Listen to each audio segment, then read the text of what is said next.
அனைவருக்கும் வணக்கம். நம்மில் பல பேர் வார வாரம் கோவிலுக்கு போய் எலுமிச்சை பழ விளக்கு ஏத்துறோம். ஆனா நாம நினைச்ச காரியம் ஏன் நடக்கிறது இல்ல? நாம செய்யற ஏதோ ஒரு சின்ன தவறு தான் அதுக்கு காரணமா என்ன?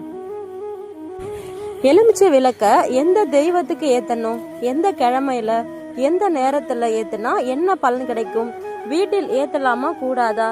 உங்களுக்கு எலுமிச்சை விளக்கின் பின்னால் இருக்கும் அத்தனை ஆன்மீக மற்றும் ஜோதிட ரகசியங்களையும் அக்குவேர் ஆணிவராக பார்க்க போகிறோம். வீடியோவை எங்கேயும் ஸ்கிப் பண்ணாம முழுசா பாருங்க. ஏன்னா கடைசியில சொல்ல போற 3 விஷயங்கள் தான் உங்க வாழ்க்கையே மாத்த போகுது. முக்கியமா இந்த சேனலை சப்ஸ்கிரைப் பண்ணிக்கோங்க. எலுமிச்சனோட ஆன்மீக அல்லது அறிவியல் பின்னணி. முதல்ல ஏன் ஆன்மீகத்துல எலுமிச்சை பழத்துக்கு இவ்வளவு முக்கியம் தராங்கன்னு புரிஞ்சுக்கணும். எலுமிச்சை அப்படிங்கிறது ராஜகனி என்று அழைக்கப்படுகிறது. எதிர்மறை ஆற்றல்களை அப்படியே ஸ்பாஞ்ச் மாதிரி உறிஞ்சக்கூடிய சக்தி இந்த கனிக்கு உண்டு. அறிவியல் ரீதியா பார்த்தா எலுமிச்சையில இருக்கிற சிட்ரிக் அமிலம் மற்றும் அதன் நறுமணம் காற்றில் இருக்கும் கிருமிகளை அழித்து மன அழுத்தத்தை குறைக்கும். ஆன்மீக ரீதியா திருஷ்டி, செய்வினை, எதிர்மறை எண்ணங்கள் மற்றும் தீய சக்திகளை நம்மிடம் இருந்து விரட்டக்கூடிய ஒரே கவசமாக இந்த எலுமிச்சை விளக்கு செயல்படுகிறது. எந்த தெய்வத்திற்கு ஏற்ற வேண்டும்? எலுமிச்சை விளக்கு என்றாலே பல பேருக்கு உடனே நினைவுக்கு வருவது துர்க்கை அம்மன் தான்.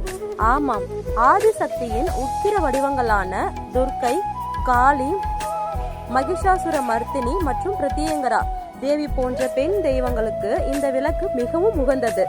ஏன் உக்கிர தெய்வங்களுக்கு ஏத்தணும்? நம் வாழ்க்கையில் இருக்கும் கஷ்டங்கள், தடைகள், எதிர்ப்புகள் எல்லாமே ஒரு அசுர குணம் வாய்ந்தவை. அந்த அசுரர்களை அழிக்கக்கூடிய உக்கிர தெய்வங்களுக்கு இந்த ராஜகனியான எலுமிச்சைகளை ஏற்றி வழிபடும் போது நம்முடைய தடைகள் யாவும் சுக்குநூறாக உடையும். எந்த நாளில் ஏற்றினால் என்ன பலன்? செவ்வாய்க்கிழமை ராகு தோஷம் நீங்க, திருமண தடைகள் விலக, கடன்கள் தீர. வெள்ளிக்கிழமை குடும்ப ஒற்றுமை, பண வரவு, கணவன் மனைவிக்கு இருக்கும் கருத்து வேறுபாடு மறைய. ஞாயிற்றுக்கிழமை கண் திருஷ்டி, தீராத நோய்கள் தீர, தொழில் மற்றும் வியாபாரத்தில் இருக்கும் எதிர்ப்புகள் அழிய. இப்போ எந்த நாளில் ஏத்தலாம்னு பார்க்கலாம். பொதுவா வாரத்தின் எல்லா நாளும் ஏத்தலாம். என்றாலும் 3 நாட்கள் மிக மிக மிக முக்கியமான நாட்கள். அவை பற்றிய அட்டவணையை நான் முன்னாடியே உங்களுக்கு காமிச்சிருப்பேன். அதை பத்தி வாசியும் காமிச்சேன். இப்போ அதுக்கான விரிவாக்கத்தை நான் சொல்றேன். செவ்வாய்க்கிழமை அன்னைக்கு செவ்வாய் தோஷம் உள்ளவர்களும் ராகு கேது தோஷத்தினால திருமண தடை உள்ளவர்களும் ஏத்தலாம்.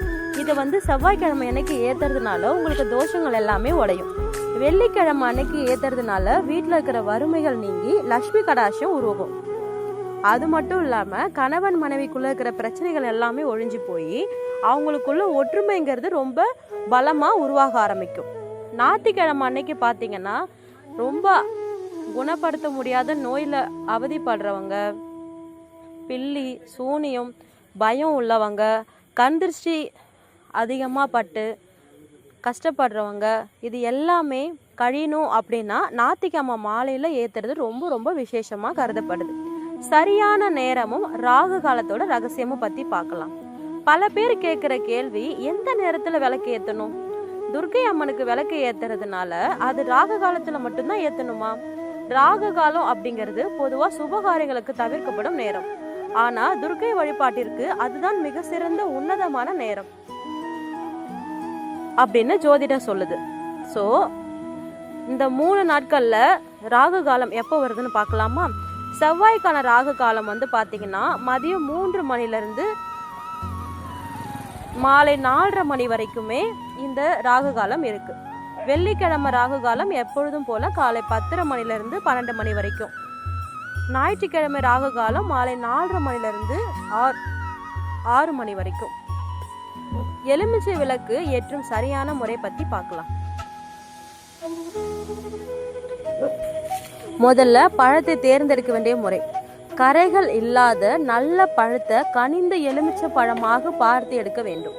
அதை கைகளால் நன்றாக உருட்டி மென்மையாக்கி கொள்ளவும். பாகமாக வெட்டுதல், அதாவது பழத்தை நீள வாக்கில் வெட்டக்கூடாது. குறுக்கு வாக்கில் சமமாக 2 பாதியாக வெட்ட வேண்டும்.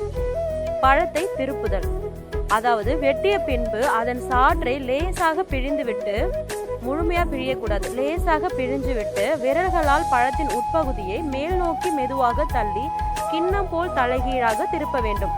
பழம் முக்கியமாக கிழிந்து விடக்கூடாது. நெய் அல்லது நல்லெண்ணெய்.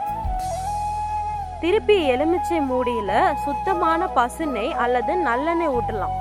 அப்படி இல்லைன்னா பருத்தி அந்த எண்ணெய் ஊற்றின பிறகு பருத்தி திரி அல்லது மஞ்சள் இல்லைன்னா சிவப்பு நிற துணி திரியை கூட பயன்படுத்தலாம். விளக்கை நேரடியாக தரையிலையோ அல்லது அம்மன் பீடத்திலே வைக்கக்கூடாது. ஒரு தட்டிலோ அல்லது வெற்றிலையின் மீதோ தான் வைக்க வேண்டும். திரியின் முகம் அம்மனை நோக்கி இருக்க வேண்டும். வீட்டில் ஏத்தலாமா மற்றும் முக்கியமான எச்சரிக்கைகள். இப்போ பல பேருக்கு இருக்கிற ஆக பெரிய சந்தேகம், எலுமிச்சை விளக்கு வீட்டில் ஏத்தலாமா? ஆன்மீக விதிமுறைகளின்படி உக்கிர தெய்வ வழிபாட்டிற்குரிய எலுமிச்சை விளக்கை வீட்டில் ஏற்றவே கூடாது. இது எப்பொழுதும் கோவிலில் உள்ள துர்க்கை சன்னதியில் மட்டுமே ஏற்ற வேண்டும். வீட்டில் ஏற்றினால் அங்குள்ள அமைதி கெட வாய்ப்புகள் உள்ளது. அதே போல 9 வாரங்கள் அல்லது 11 வாரங்கள் என்று உங்கள் சங்கல்பம், ஒரு சங்கல்பம் என்றால் வேண்டுதல் நினைத்து தொடர்ந்து ஏற்றி வர வேண்டும். இடையில் மாதவிலக்கு போன்ற காரணங்கள் வந்தால் அந்த வாரத்தை விட்டுவிட்டு அடுத்த வாரம் கணக்கில் சேர்த்து கொள்ளலாம். பாத்தீங்களா, ஒரு எலுமிச்சை விளக்குகளுக்கு பின்னாடி எவ்வளவு விஷயங்கள் இருக்குன்னு. வரப்போற செவ்வாய் அல்லது வெள்ளிக்கிழமை அன்னைக்கு இந்த முறைப்படி துர்க்கை அம்மனுக்கு உங்க விளக்கை ஏற்றி பாருங்க. உங்க வாழ்க்கையில் நடக்கிற அதிசயங்களை நீங்களே உணர்வீங்க. உங்களுக்கு இந்த வீடியோ பயனுள்ளதா இருந்துச்சுன்னா உங்க ஃப்ரெண்ட்ஸ் அண்ட் ஃபேமிலிக்கு ஷேர் பண்ணுங்க.